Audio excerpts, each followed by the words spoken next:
Uma boa noite, graça e paz. Vamos orar? Pai, nós te agradecemos por mais um dia de vida.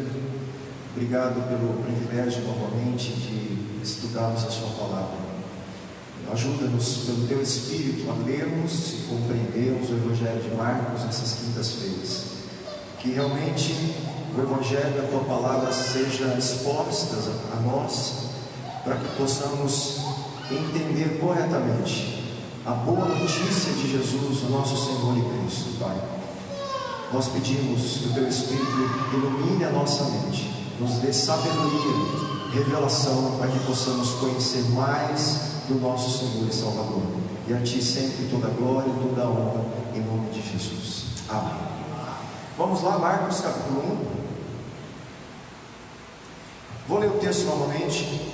A semana passada a gente deu algumas introduções, falando da datação, de quem escreveu, que Pedro foi uma fonte para João Marcos escrever o seu Evangelho, que Marcos ele estabelece um gênero literário, ele cria esse gênero literário chamado também o gênero Evangelho, por isso que é o Evangelho de Marcos, que os outros Evangelhos vieram depois, inclusive usufruíram dos escritos de Marcos. Então a gente viu tudo isso a semana passada.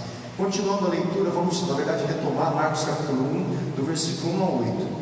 Princípio do Evangelho de Jesus Cristo, o Filho de Deus, conforme está escrito no profeta Isaías: enviarei à tua frente o meu mensageiro, ele preparará o teu caminho, voz do que clama no deserto, prepare o caminho para o Senhor, façam veredas retas para ele.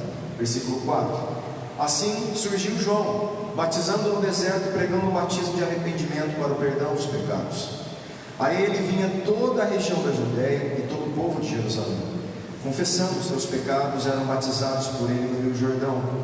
João vestia roupas feitas de pelos de camelo, usava um cinto de couro e comia gafanhotos e mel silvestre. E esta era a sua mensagem: depois de mim vem aquele que é mais poderoso do que eu, tanto que eu não sou digno nem de curvar-me e desamarrar as correias das suas sandálias. Eu os batizo com água, mas ele os batizará com o Espírito Santo. Então nós lemos aqui esse de 1 a 8, gente, é justamente o prólogo, a introdução do Evangelho. Ele está aqui inserindo o assunto central que ele está apresentando em todo o seu Evangelho.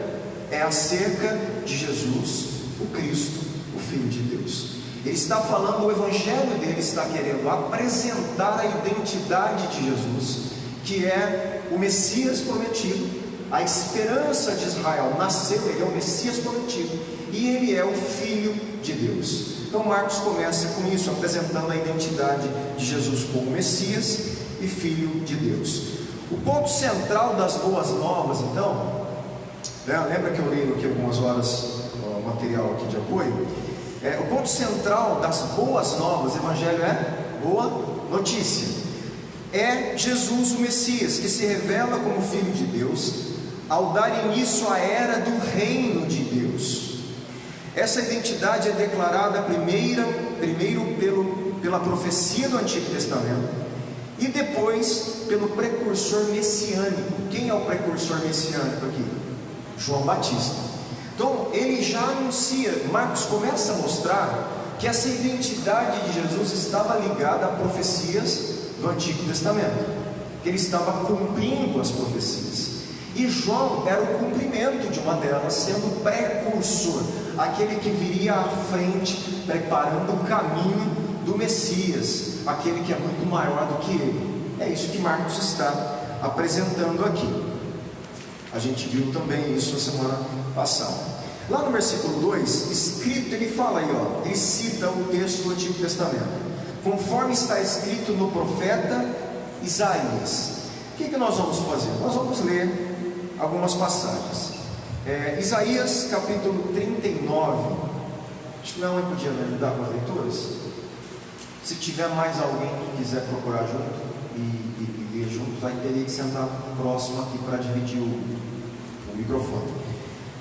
Isaías capítulo 39, versículo 5 e 6. Depois capítulo 40, de 1 a 3. Então 39, Isaías 39, 5 e 6.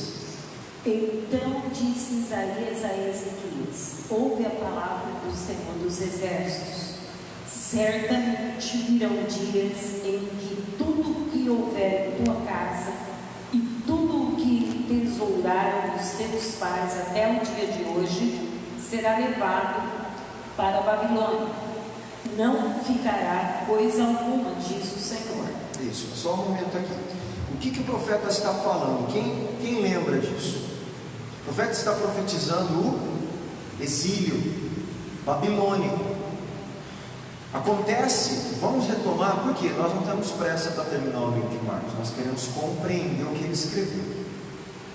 Então vamos devagar ver o que Isaías está falando. Ele está dizendo aqui, profetizando, que o povo de Deus, obviamente nós sabemos que por quebrar a aliança de Deus, por viver na idolatria, por deixar os caminhos de Deus, Deus está apontando que eles iriam sofrer o castigo, a disciplina da lei. E o auge do castigo, o auge da disciplina de Deus é o que nós chamamos de exílio. Isaías está falando justamente, no versículo 6 ali, um dia, tudo que há em seu palácio, olha lá, tudo que seus antepassados acumularam será o quê?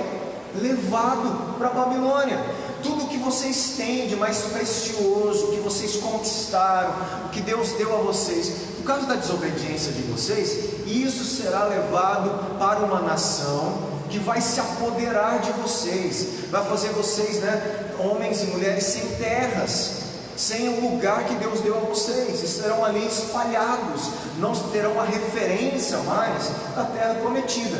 Isso é o exílio. Isaías profetiza então esse exílio, e a gente sabe que é exatamente isso que aconteceu. Veio Nabucodonosor e o que? Destrói Jerusalém, destrói o templo, leva em várias levas, o povo judeu ali da região de Judá para a Babilônia, e eles são dispersos. Já tinha acontecido o exílio assírio, acontece o babilônico. Tudo isso porque o povo quebrou a aliança com Deus. Agora, imagine esse povo que era o povo de Deus, o povo que Deus tirou do Egito, o povo que Deus deu sinais, maravilhas, que Deus abriu o mar vermelho, que veio com... Olha gente, que Deus cobria lá com a nuvem, com o fogo, que as vestes não se envelheciam, que as vestes acompanhavam o crescimento deles, o maná no deserto, a carne, a provisão. Gente, eles eram para ser o povo exclusivo de Deus, e eles quebraram a aliança com esse Deus que os resgatou, do mesmo jeito que Adão e Eva eles fizeram no Éden. O que acontece? Essa quebra de aliança causa uma ação de juízo de Deus. Só que Deus sempre quer restaurar o seu povo, mesmo quando eles pecam. E existe uma profecia: Deus vai sanar o problema do ser humano. Vai nascer um dia o descendente da mulher, que vai destruir definitivamente a cabeça da serpente. A gente não pode esquecer isso. E o que acontece aqui é que o povo vai para a Babilônia. O que acontece no capítulo 40, versículo 1? Pode ler. Consolai o meu povo, diz o vosso Deus. Falai benignamente a Jerusalém e bradai-lhe que já a sua malícia é acabada, que a sua iniquidade está expiada e que já recebeu em dobro da mão do Senhor por todos os seus pecados. Vós que clama no deserto, preparai o caminho do Senhor, endireitai no ermo vereda a nosso Deus. O que está acontecendo aqui? Deus acaba de mostrar para Isaías o cativeiro, mas imediatamente Deus aponta o consolo. Deus aponta a esperança. Consolem, ele fala aqui, não é isso? Console o meu povo. Apesar deles terem que pagar, apesar deles vão ser sim exilados, eles vão ser espalhados, eles vão perder o benefício da terra, de estar comigo, do templo, da centralidade de Deus pelo pecado que eles fizeram. Deus está falando: console, porque eu vou restaurar. E ele fala esse momento, o início desse momento da restauração é o versículo 3: vai surgir uma voz que clama no deserto: preparem o caminho para o Senhor, façam no deserto um caminho reto para o nosso Deus. O que Deus está prometendo? Na cabeça do judeu, gente, que sai de Jerusalém e é levado para cativeiro em outra nação, quando Deus fala que promete um caminho de volta, o que Ele está entendendo? Ele está entendendo um pouco mais literal do que a gente entende. Ele está entendendo que Deus vai fazer que ele ande pelo caminho, saia do exílio e seja restaurado o caminho que o leva à terra prometida. Deus promete um caminho de volta, e existe alguém que vai clamar no deserto, falando justamente desse momento. Agora, nós sabemos aqui quem cumpre essa profecia. Marcos está falando quem cumprirá. Vá lá em Marcos, vamos voltar. Esse texto que nós lemos é o texto que Marcos escreveu no Evangelho.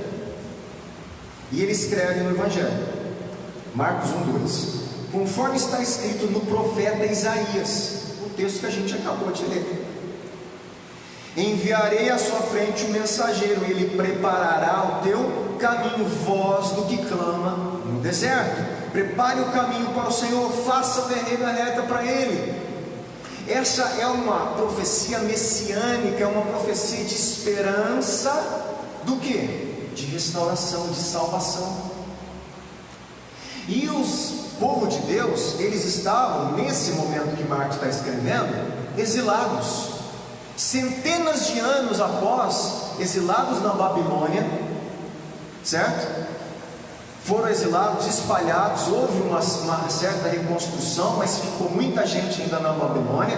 Agora eles estão sob o domínio de um império romano, exilados na sua própria terra, sem governo da sua terra, submetendo a um governo opressor.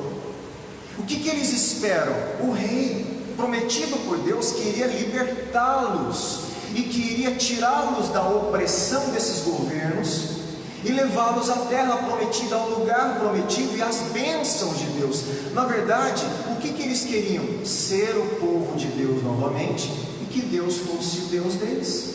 Essa é a promessa de Deus: eu serei o vosso Deus, vocês serão, vós sereis o meu povo. E isso não estava acontecendo por causa do pecado deles, por causa do que eles fizeram, e eles estavam cumprindo então um momento ainda de exílio, esse momento de saída do exílio espiritual, principalmente, que refletia na terra, na estrutura deles, que eles viviam política, econômica e tudo social.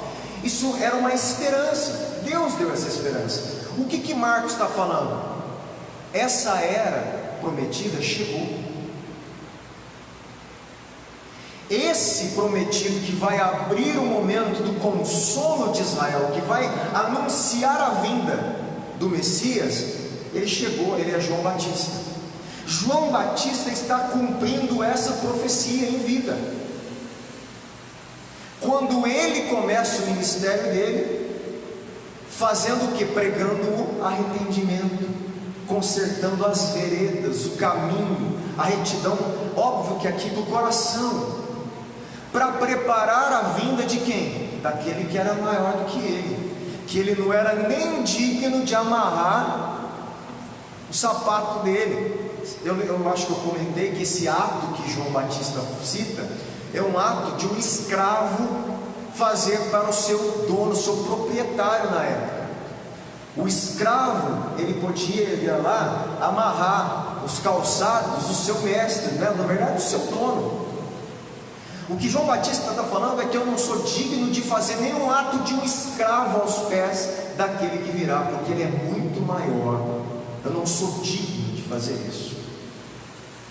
Então Marcos começa aqui a dar a ênfase extraordinária do seu evangelho, que é justamente aquele consolo prometido, a esperança de restauração de todas as coisas. Nasceu, é Jesus, o Messias, o Filho de Deus. Esse é o tom do Evangelho, gente, e de todos os Evangelhos, que a gente precisa entender. Todos os Evangelhos, Mateus mais no sentido direto, mas todos mostram Jesus de alguma forma cumprindo e satisfazendo as exigências do Antigo Testamento. Por quê? Porque o Antigo Testamento está a promessa de Deus, a esperança de Deus anunciada pelos profetas está lá no Antigo Testamento. E Jesus, ele tem que cumprir tudo aquilo. Para ele ser o desejado de Israel, ele tinha que cumprir as profecias. E Marcos obviamente está mostrando que isso está começando a acontecer. O consolo supremo se dará, preste atenção, no regresso definitivo do exílio, por ocasião da vinda do Messias. Qual era o consolo maior, o consolo último, supremo, definitivo, que Israel esperava e que Deus tinha prometido? Tirá-los do exílio e restaurar o reino de Deus no meio do povo dele. Marcos está dizendo que esse momento do Messias começar a cumprir e estabelecer esse reino messiânico chegou quando João Batista anuncia o Messias. Ele começa a inaugurar o reino de Deus. Tudo bem? Estão me entendendo? Vamos prosseguir então. Nós já lemos aí o 43, que é justamente esse aí. Essa palavra, o caminho, preparar o caminho, é interessante. Eu não sei quem se lembra, antes dos discípulos de Jesus serem chamados cristãos, você sabe com o que eles se identificavam? Quem lembra? Os do caminho.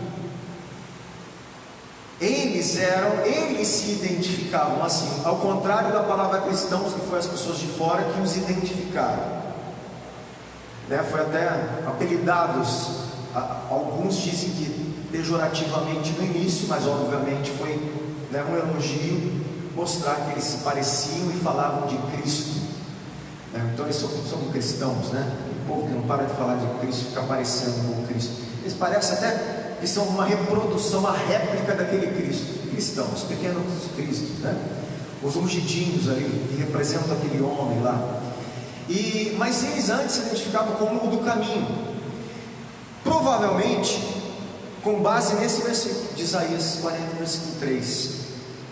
Ela declarava a intenção de Deus de trazer os exilados para casa por uma estrada divinamente preparada da Babilônia para Jerusalém. Na cabeça dos judeus, Deus vai tirá-los do exílio, tirá-los da escravidão, tirá-los daquela opressão, daquele castigo, e fazer um caminho de volta. Para quem? Para Deus, para a terra prometida, para a cidade, para a reconstrução do templo, para as promessas, para tudo que Deus prometeu. Então, na cabeça deles, provavelmente, eles percebiam que Deus tinha um propósito de preparar um caminho de volta e tirá-los desse momento de afastamento do reino prometido, obviamente por causa do pecado deles. Essa era a esperança deles, da qual ele removeria todos os obstáculos. Aqui, tanto o regresso do exílio quanto o êxodo se cumprem em Jesus. Jesus vai cumprir esse versículo e essas profecias de uma forma um pouco diferente, a princípio de uma forma espiritual. A princípio, o que Jesus está fazendo é preparando e sendo, por isso que depois ele fala o quê? Eu sou o caminho, a verdade, a vida. Ninguém vem ao Pai a não ser por mim. Jesus é o caminho preparado por Deus para as pessoas que estão exiladas de Deus retornarem a Deus. Por isso ele é o caminho. Não tem outro caminho que leve o ser humano de volta a Deus. Obviamente que a princípio a leitura de Israel não era essa. Deus ia retorná-los à terra prometida. Nós temos que lembrar que Jesus vem em duas vindas. Uma ele já veio. Nessa primeira vinda, Jesus veio resolver o problema essencial do ser humano, ser o caminho de volta ao Pai, reconciliar o ser humano com Deus. Na sua segunda vinda, Ele vai cumprir a expectativa messiânica que os judeus esperam. Haverá um reino na terra de justiça, de paz, de restauração. Isso vai acontecer. Mas o maior problema de Israel não era estar na Babilônia, não era estar no Império Romano, é estar afastado de Deus. Jesus vem a princípio inaugurar o reino messiânico, não levá-los de volta para o estado de Jerusalém, prometido ainda, mas levá-los de volta a Deus através da obra do Cristo.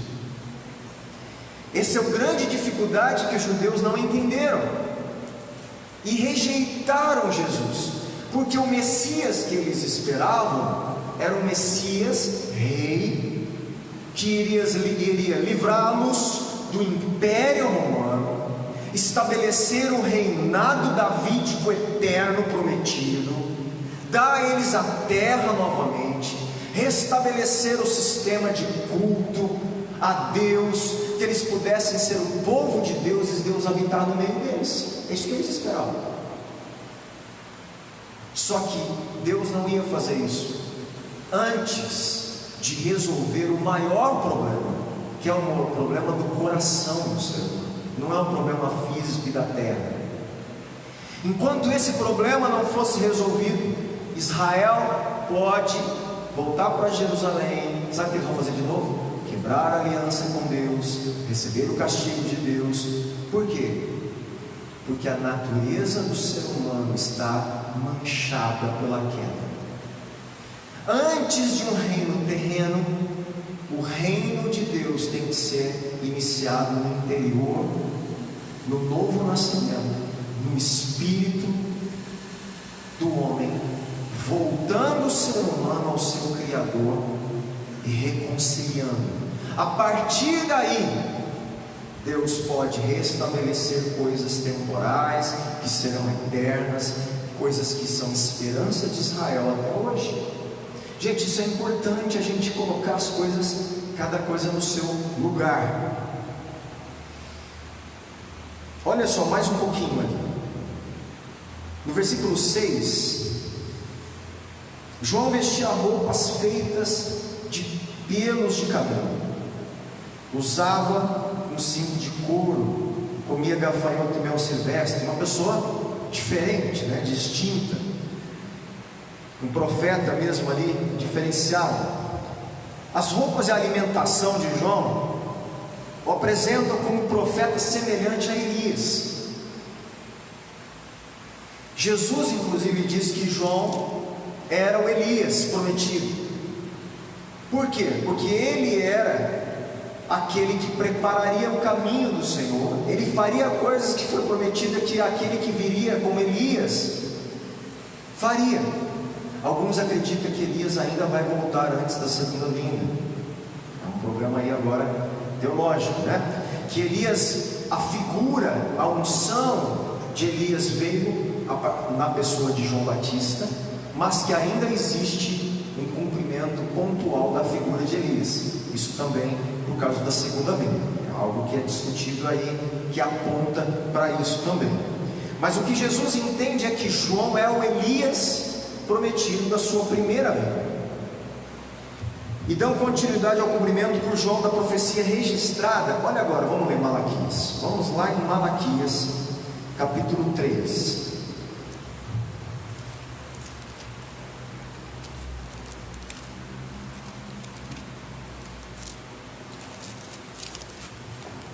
Malaquias, capítulo 3, no versículo 1. Deixa eu ler aqui, tá?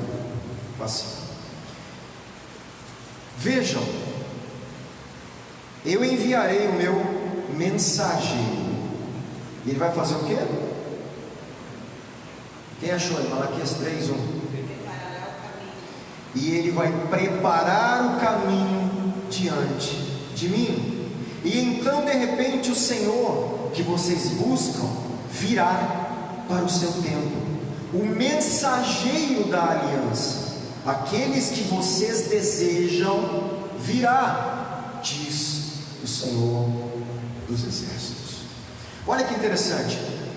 Vai vir um mensageiro que vai preparar o caminho para quem? Para aquele que vocês desejam. Quem que eles desejam? Aquele que será o mensageiro da aliança. Está falando de quem? Do Messias. Deus ia dar um mensageiro que iria vir à frente, preparar o caminho para o Messias, que é o desejado de Israel. Israel o tempo inteiro deseja que Deus mande um ungido prometido. E nós vemos aqui esses textos falando justamente sendo cumprido da pessoa de Jesus. Lá no capítulo 4, ainda Malaquias, capítulo 4, versículo 5 diz assim: vejam, eu enviarei a vocês quem? O profeta Elias, antes do grande e temível dia do Senhor. Ele fará com que os corações dos pais se voltem para os seus filhos, e os corações dos filhos para seus pais.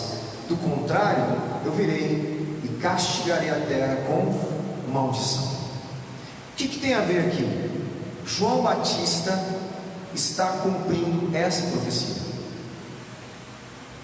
Ele é o Elias que deveria vir, preparando o caminho para o Messias e fazendo tudo o que ele deveria fazer como mensageiro.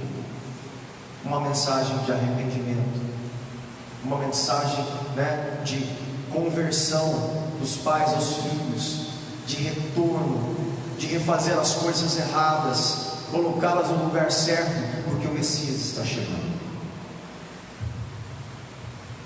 Quando a gente lê o Evangelho, você vê tanta coisa que a gente perde, se a gente passa batido. Só nisso, a gente viu um monte de texto, só aqui, que fala do Antigo Testamento, que Marcos está citando na introdução dele. Isso tudo que a gente está lendo está citado no versículo 2 e 3. São citações do Antigo Testamento.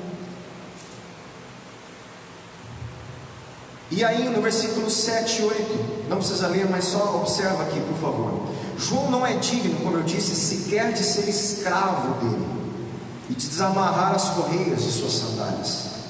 Este que está por vir demonstrará seu poder ao batizar com o Espírito, uma referência messiânica ao derramamento do Espírito profetizado no Antigo Testamento. Leia de novo o versículo 8, 1:8. Eu os batizo com água, João fala, mas ele quem?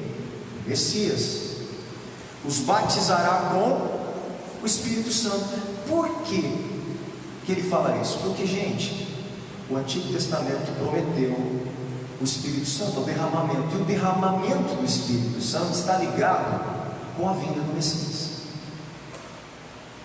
Nós vamos ler, agora nós vamos ler, vamos dividir as leituras aqui. A minha mãe, Isaías 32, consegue me ajudar? Ezequiel 36, eu já falo os versículos.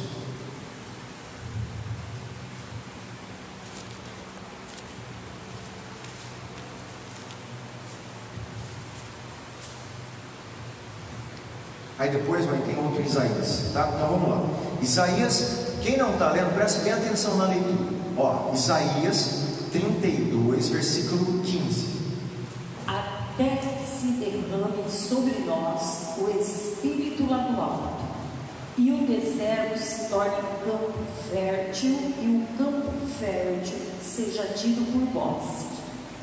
Até que derrame quem? O Espírito do alto.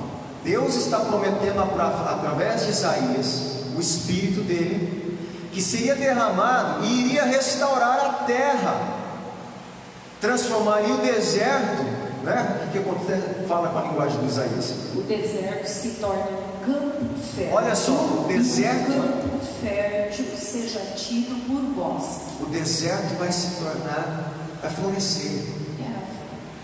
Terra fértil. Aquilo que gerava maldição na terra vai se desfeito. Você lembra lá no Éden, quando Adão pecou, o que foi amaldiçoado? A terra vai dar espinho, abrolho. A terra não é mais sadia, saudável. O Espírito Santo, a descida do Espírito Santo está ligado com a restauração da terra, do deserto.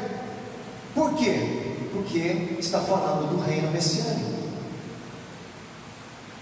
Então, por que João Batista, Marcos, ao apresentar Jesus como Messias, fala do avindo do Espírito Santo? Porque tem tudo a ver com o reino messiânico prometido. Outro texto, Ezequiel 36, 25 a 27. Então aspergirei a água pura sobre vós, e ficareis purificados. De todas as vossas imundícias e de todos os vossos ídolos vos purificarei. Dar-vos-ei coração novo, e porei dentro de vós espírito novo. Tirarei de vós o coração de pedra, e vos darei o coração de carne. Porei dentro de vós o meu espírito, e farei que andeis nos meus estatutos, guardeis os meus juízos e os observeis. Gente, extraordinário esse texto. Deus está prometendo purificar o seu povo, que estava afastado de Deus em idolatria. Deus estava prometendo dar coração novo, tirar o coração de pedra, colocar o coração de carne. Deus estava prometendo deixar o Espírito dele habitar dentro do povo e trazer restauração. Quem que ia fazer tudo isso? Quando o Messias chegasse. Toda essa profecia está ligada com o momento messiânico, está ligada então a Jesus, que é o Messias. Por isso Jesus promete o Espírito, e cumpre em Pentecostes, ele envia o Espírito, porque ele prometeu.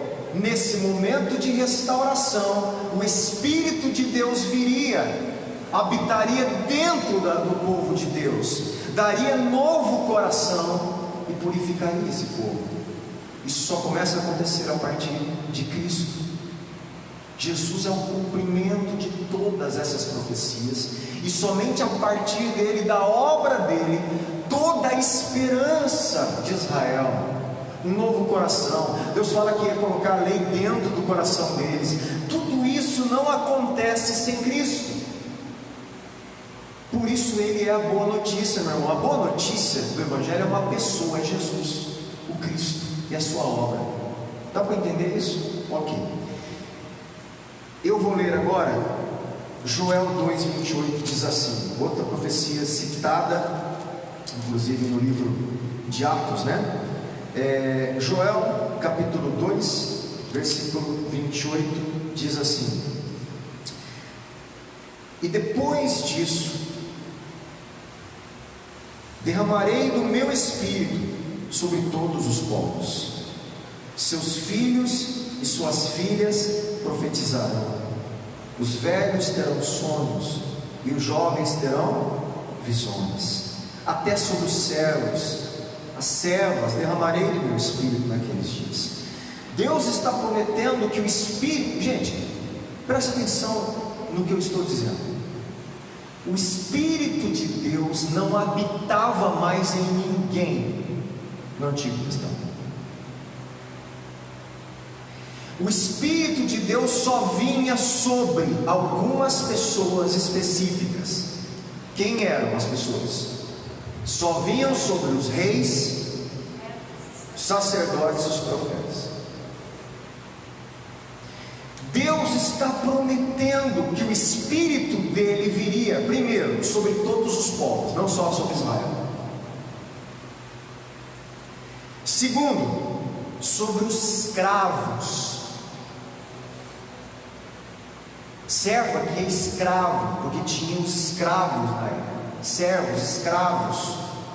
Eu vou derramar o meu espírito sobre os filhos, filhas. Não tem distinção mais, mulher, o homem, a mulher vai receber o Espírito, o escravo, a escrava, o idoso, o jovem, não vai mais ser só sobre os reis, sobre os profetas, vai ser sobre o meu povo. Quando isso começa a se cumprir, se cumpre. Pentecostes, Atos capítulo 2. Inicia-se então uma nova etapa, uma nova, por favor entenda a expressão, mas é realmente isso, eu sei que tem uma pejorativa aí, mas uma nova era, a era messiânica, a era que Deus inaugura o seu reino, para que tudo aquilo que Deus prometeu comece a se cumprir, até que a consumação dos séculos, da sua segunda vinda, aonde tudo que Ele prometeu será cumprido. Apesar da cruz estar tudo consumado na obra de Cristo, sabemos que o resultado da consumação acontece na história, na sua completude, na sua segunda vinda, na sua plenitude da segunda vinda. Mas Deus, Jesus, inaugura esse reino, Ele inaugura esse tempo da plenitude, porque Ele é o cumprimento, e através dele, de tudo que está sendo prometido. Nós estamos vivendo esse momento da igreja, do reino, do Espírito habitando dentro de nós, do Espírito fazendo a missão de testificar do Cristo, que Ele veio, que Ele reconcilia o homem com Deus, que Ele vai voltar e vai estabelecer um reino de paz, justiça e retidão eterna. É o tempo que nós estamos vivendo. Esse é o testemunho da igreja. Isaías 11:2.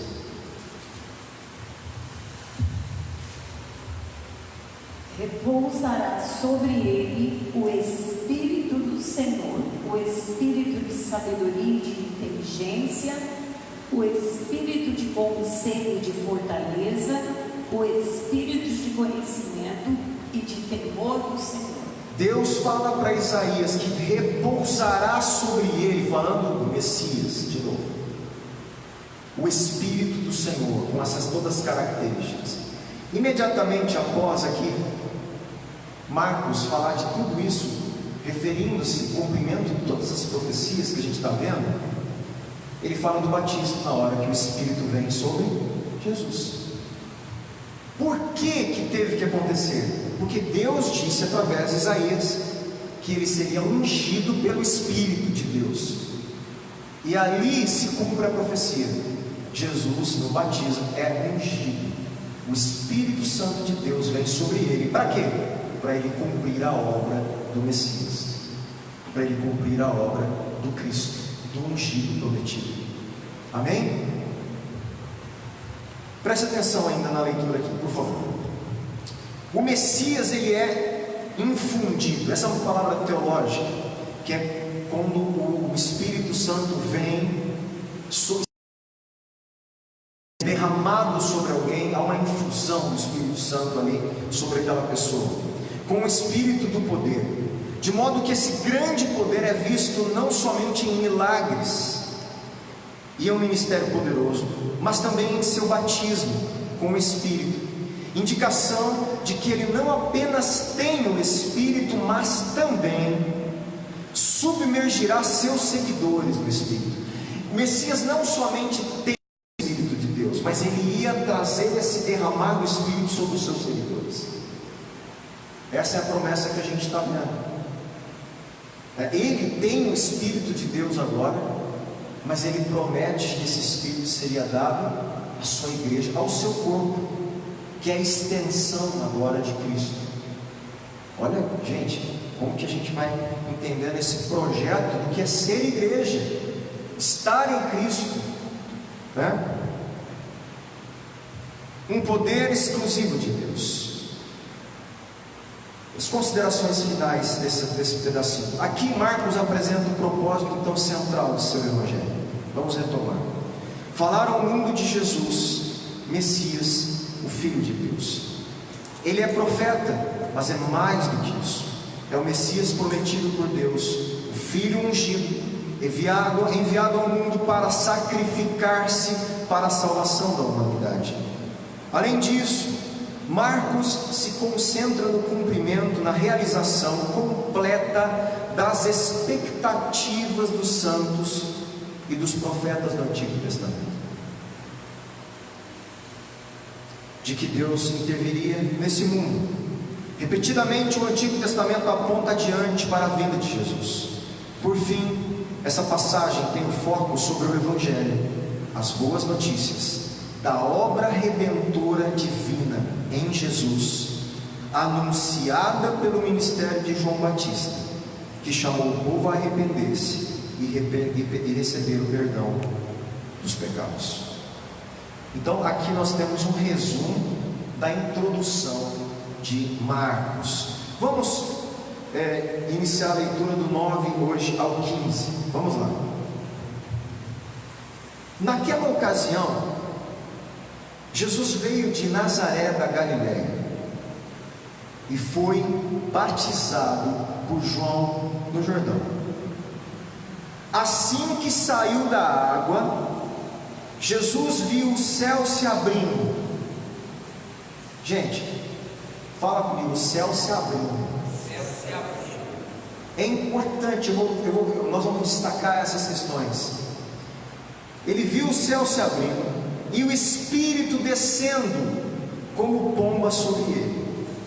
Então veio dos céus uma voz: Tu és o meu filho amado, de ti me agrado.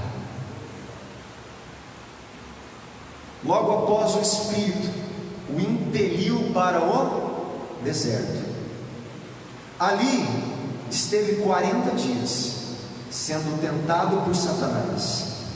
Estava com os animais selvagens e os anjos o serviam. É interessante, né? Estava com os animais selvagens. Esses animais selvagens não faziam nada em Jesus, certo? Esse destaque de Marcos é interessante, né?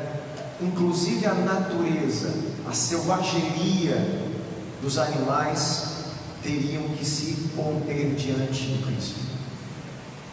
Ele estava lá, no meio dos animais selvagens, e os anjos o serviam. Interessante, são coisas que às vezes eu estou falando, passa batido. Isso tem a ver, por quê? Porque tem a ver com as profecias, dizendo que o leão sentará com o cordeiro, que toda aquela brutalidade da selvageria que vem de forma intensificada, a gente não sabe como era antes do pecado, isso tudo, mas provavelmente modificada pelo pecado, isso não é passado. E Marcos faz uma pequena menção que sugere isso. Então são coisas interessantes, né, como Marcos vai escrevendo. Então vamos lá, Jesus, ele é ungido aqui no batismo, o Espírito vem sobre ele. Ele é ungido para quê? Para cumprir o seu ofício messiânico, como filho de Deus, por declarações de seu próprio Pai. Em seguida ele prova esse ofício. Primeira prova do ofício de Jesus é o quê?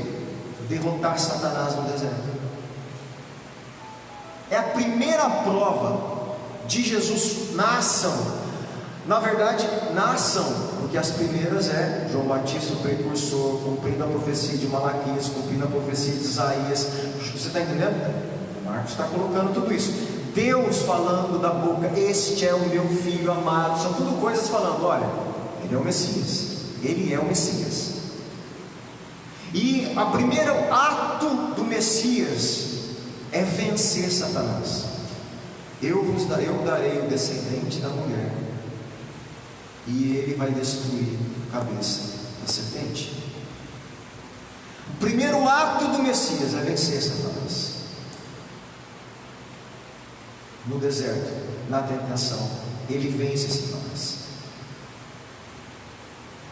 É muito interessante.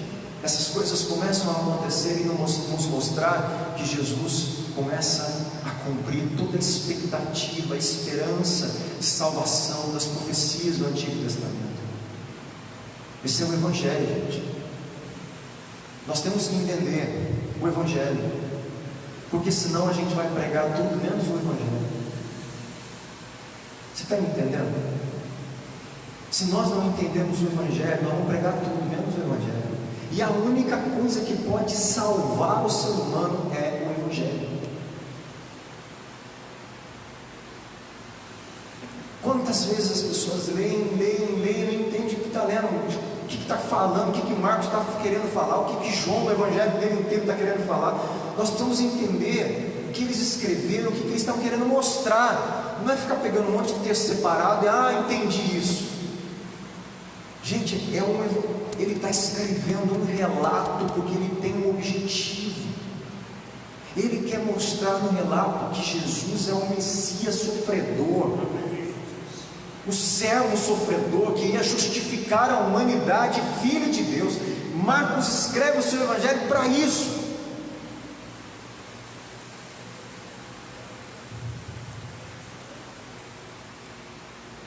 O testemunho profético e a proclamação do profeta do deserto anunciaram que Jesus é o Messias. Agora, seu batismo fornece prova inquestionável de sua unção messiânica. Em um ato trinitário, o Espírito Santo desce. Gente, aqui a Trindade está palpável, à vista, certo? Jesus, o Filho de Deus encarnado ali, descendo as águas. A pessoa do Espírito Santo vindo em formato de pomba, se permitindo ser visualizado numa formatação de pomba, por causa do simbolismo que esse animal tinha na época. Então, Jesus ali, o Espírito Santo vindo e sendo representado sobre uma pomba sobre Jesus, e o Pai falando com o Filho: este é o meu Filho, em quem eu tenho prazer. A Trindade envolvida no projeto de salvação da humanidade, na vinda do Messias. Em um ato trinitário, o Espírito desce sobre ele, o Pai anuncia que ele é seu Filho amado. A prova inicial do Messias de Deus é sua vitória sobre Satanás no deserto. A passagem termina com um resumo da mensagem do reino proclamado por Jesus. Esse prólogo apresenta a realidade de Jesus, o Messias, ao iniciar o seu ministério. Ainda presta atenção lá no versículo 10: assim que saiu da água, Jesus viu o céu se abrindo. Fala comigo, o céu se abriu. Tá, então agora presta atenção. Gente, Moisés abriu o que? Mar Vermelho. O ato de abrir o Mar Vermelho ali simboliza um tipo de batismo, um tipo de início da salvação. Eles estavam saindo do Egito e entrando para a terra prometida.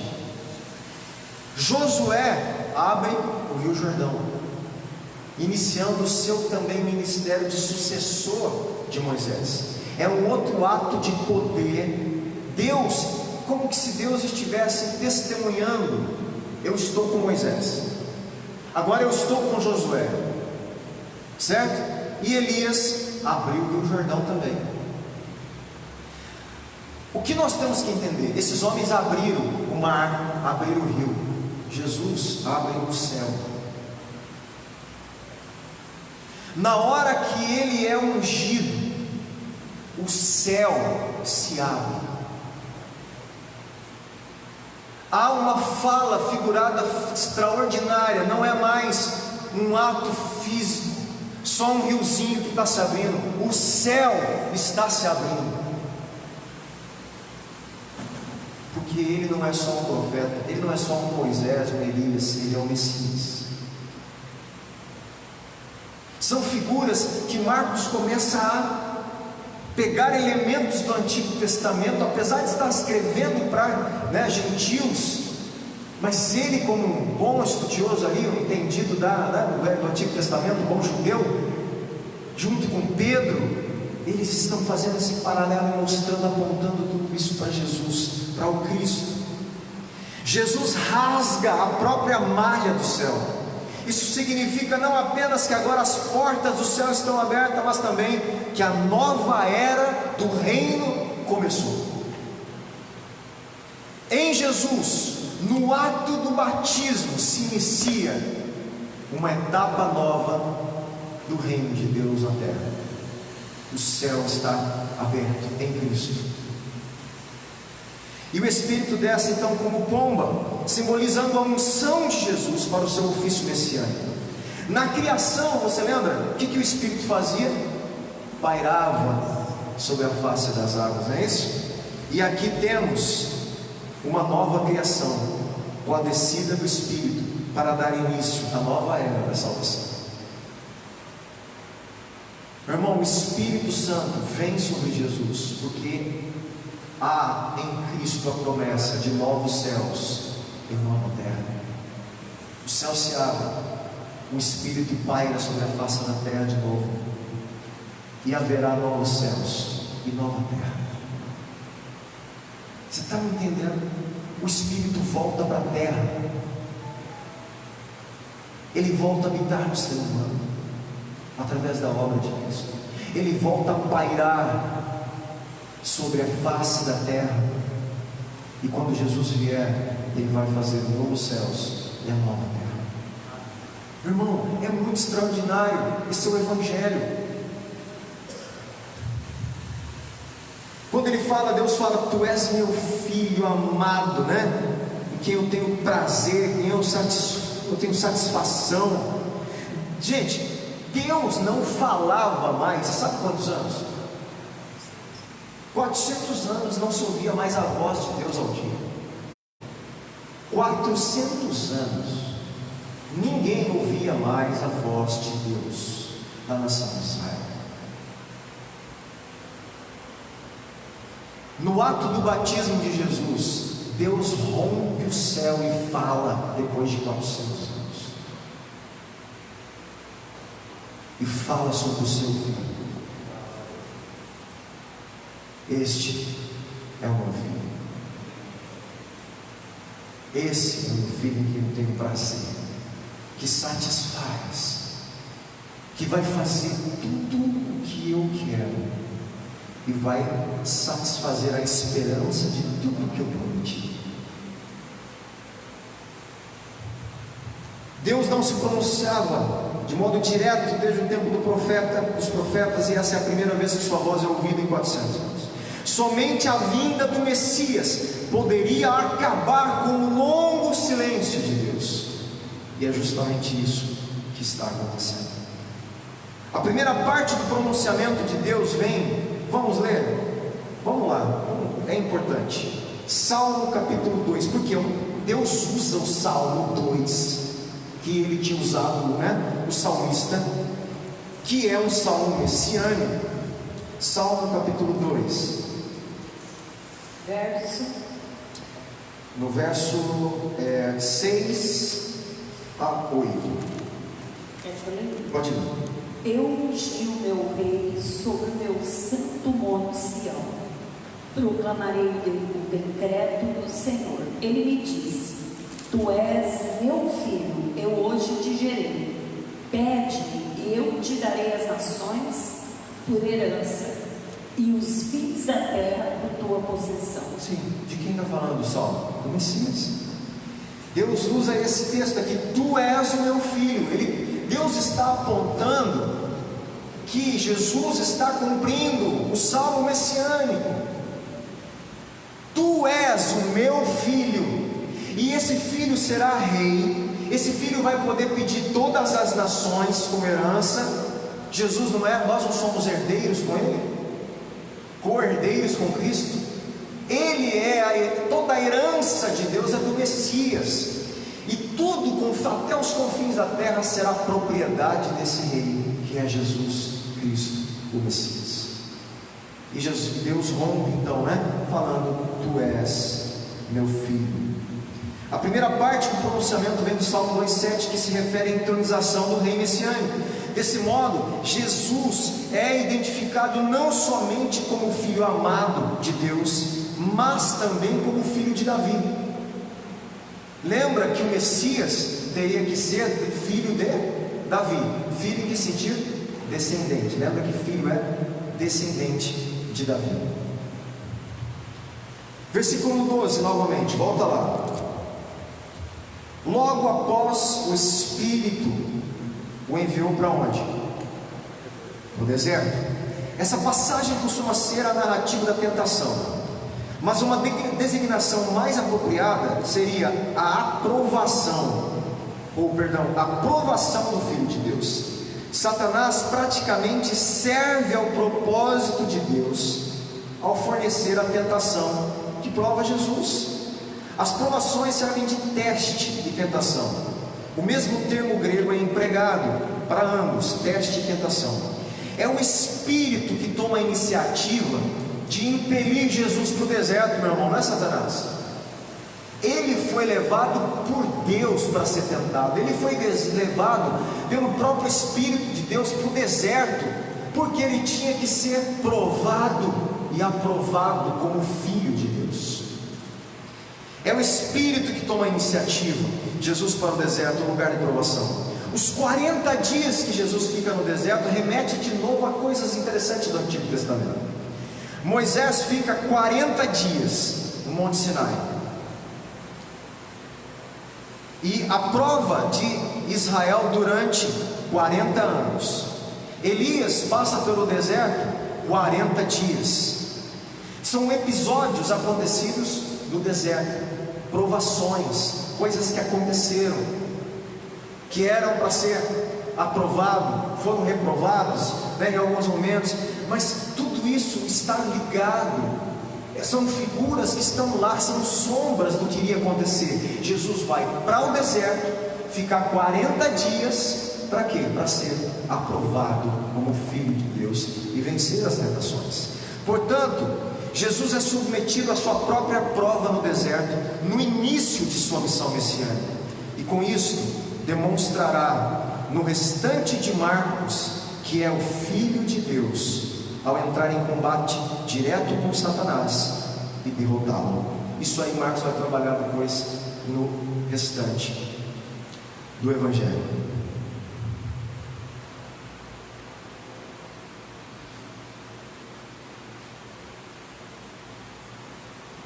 Eu vou deixar aqui para a semana que vem, por causa do horário. Quem puder me ajudar aí, nós paramos no versículo 14. Eu vou só terminar a semana que vem o versículo 14 para eu continuar a leitura no versículo 15 em diante. Tá certo?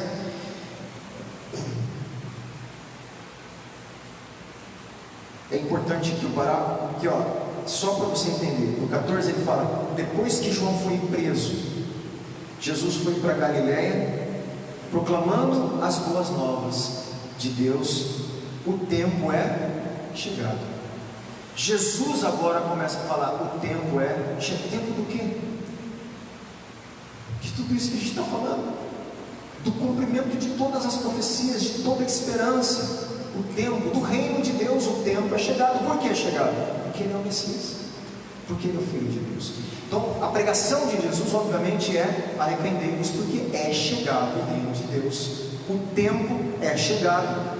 Aquilo que Deus prometeu, tudo que Deus prometeu, a esperança, o tempo, o renovo, o rei messiânico, o céu sofredor que vai justificar a tudo, o perdão do pecado, a purificação, o novo coração, o Espírito, tudo isso que Deus prometeu, o tempo é chegado.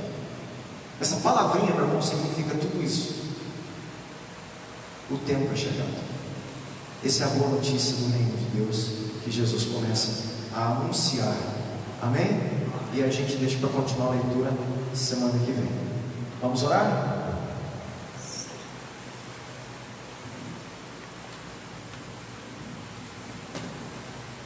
Espero que tenha dado certo hoje aqui a gravação. Vai ficar registrado, né?